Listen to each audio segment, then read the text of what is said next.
Hey traders, hope everybody had a good weekend. Not even the Greece riots can bring the markets down. I just got a couple charts to point out. Just want to talk a little bit about the overbought state of the market. But if you think about it, the longer that we continue to churn, and well, when I say churn, if we look at the Dow, you can see we're really, it's just a base on base right here, and this is actually, you can look at this two ways. You can look at it like the Dow is lagging the Nasdaq, and that's bearish, but you can also look at it like it's consolidating, it's not getting overbought, and in theory, the longer that we stay in this state, I would have to say the greater the chances are that maybe we bust up for another leg to the upside. I mean, the Nasdaq has been extremely strong. There's no doubt about it. Days like today, or even Friday when it gapped down, there's nothing to worry. As long as we're in this channel, there's absolutely nothing to worry about. As long as we're above 40 on the RSI on this 60-minute chart, there's absolutely nothing to worry about. We haven't even tested 40.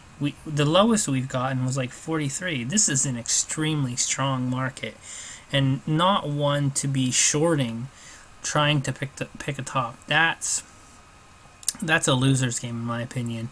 It's hard enough to just kind of sit through and wait for some stocks to come and hit some some areas where you want to add or initiate some positions, but to really try to pick a top in this market, I think is just extremely dangerous, because like I said, the longer the Dow and the longer the Nasdaq continue on what they're doing, I think the greater the chances are that we get some kind of I don't want to say parabolic move, but a much stronger vertical move higher than we've seen here. You know, like a breakout of some sort, where we go up another 300-400 points on the Dow.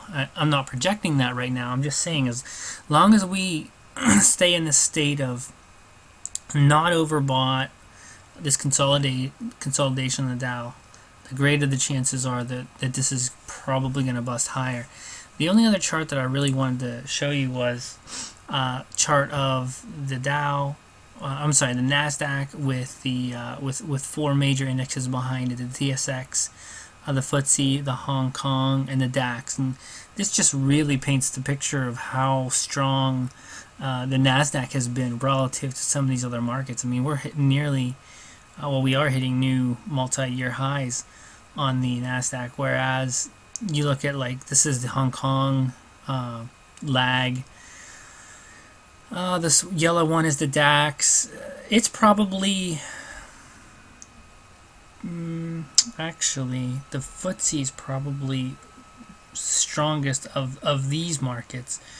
It's probably the second one next to the Nasdaq, because it's close to multi-year highs, whereas the other three, the Hong Kong is the worst, and the DAX has made up some grounds lately. But I mean, you just look at all these other markets, and it's crazy that when we think of all the problems that are associated with the United States and their monetary policy and their debt problems and everything, it's crazy to think that the markets are hitting new multi-year highs.